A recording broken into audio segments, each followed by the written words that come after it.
जब हजरत अब्बास बीबी सकीना के कहने पर इमाम हुसैन और बीबी ज़ैनब से इजाजत लेके पानी लेने के लिए नहर फरात की तरफ बढ़े तो तारीख ने लिखा ऐसा शेर की तरह हमला किया कि फौजे यजीद के सिपाही हिलने लगे, हजारों के लश्कर को चीर के। जब हजरत अब्बास नहर फरात तक पहुँचे तो पहला कदम नहर के किनारे पे रख के फरमाते हैं, ऐ पानी तू यहाँ मारा मारा फिरता है, क्या तुझे पता नहीं हुसैन के बच्चे 3 दिन से प्यासे हैं। जनाब अब्बास का ये रोब देख के पानी तड़पने लगा और नहर फरात में कुछ ऐसी हलचल मची कि वो अपने कद से ऊंचा होने लगा और ख़याम हुसैनी की तरफ बढ़ने लगा। इतने में जनाब अब्बास के कानों तक की आवाज आती है, ऐ अब्बास इस पानी को हुक्म न दे कि वो हुसैन के खैमे की तरफ रवा हो, क्योंकि अल्लाह की मर्जी ये है कि अल्लाह की तमाम नेमतें अल्लाह के महबूब के घर से दूर रखी जाएं, ताकि वो हर सख्ती सहकर भी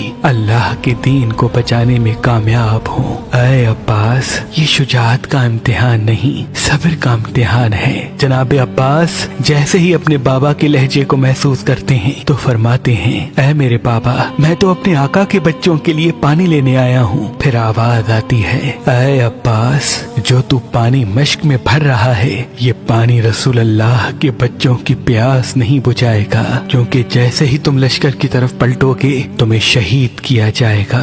इस मश्क के पानी को जमीन पे बहाया जाएगा और आले नबी तेरे अलम को गिरते हुए देख के ज़ारो कतार रोते रहेंगे। जब ये बात जनाब अब्बास के कानों तक पहुंची तो उस वक्त आप पानी को मश्क में ले रहे थे और आपके दोनों हाथ नहर फरात में थे।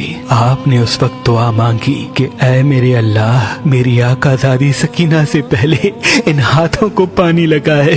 अब जब मेरी आकाज़ादी या मेरा मौला मेरी लाश को देखे तो ये हाथ मेरे साथ न हो। ये मंजर वो घोड़ा देख रहा था जिस पे जनाब अब्बास सवारी करके नहर तक आए थे। आपने घोड़े को देखा और फरमाया, ऐ मेरे घोड़े तू भी 3 दिन से प्यासा है, पानी पी ले। घोड़ा रो के कहने लगा, ऐ मेरे आका जैसे ही आप नहर पे आए हैं आपने पानी की एक बूंद भी नहीं पी। आप मेरे आका हैं, आपसे पहले मैं कैसे पानी पीऊं? पहले आप पानी पिए उसके बाद मैं पानी पीऊंगा। बस घोड़े ने जैसे ही ये कहा जनाब अब्बास ने सकीना के खैमे की तरफ मुंह किया और फरमाया, ऐ मेरे घोड़े जब तू अपने आका के बगैर पानी नहीं पीता तो मेरा आका हुसैन 3 दिन से प्यासा है, उनके बच्चे प्यासे हैं, मैं उनके बगैर कैसे पानी पीऊं? बस जनाब अब्बास मश्क को लेके जैसे ही खयाम की तरफ बढ़ते हैं तो फौजे यजीद में ये आवाज बुलंद होती है कि चाहे कुछ भी हो हुसैन के खैमों तक पानी न पहुँचे। चारों तरफ से जनाब अब्बास पे हमला किया गया और एक जालिम दरख्त के पीछे से छुप के जनाब अब्बास के बाजू पे वार करता है। जनाब अब्बास का एक बाजू कलम हो जाता है।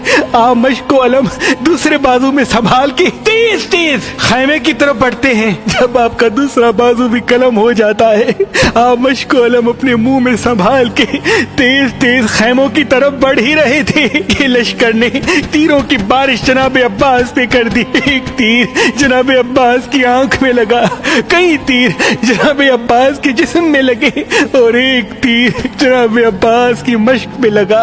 मश्क का पानी बहने लगा। जनाब अब्बास ने जब बहते हुए पानी को देखा दूर से बीबी सकीना और इमाम हुसैन को सलाम किया।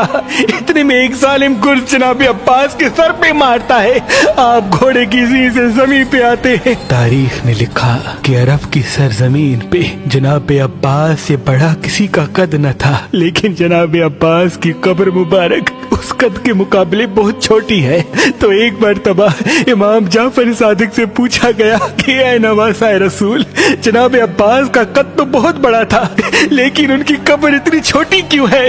इमाम जाफर सादिक अपने सर से अमामा उतार के चीख के रो के कहते हैं कि जब मेरा अब्बास घोड़े की ज़ी से जमीन पे आया तो चारों तरफ से फौजी यजीद ऐसा हमला करती है कि जनाब अब्बास का पूरा پورا جسم سے جدا کر دیتی ہے۔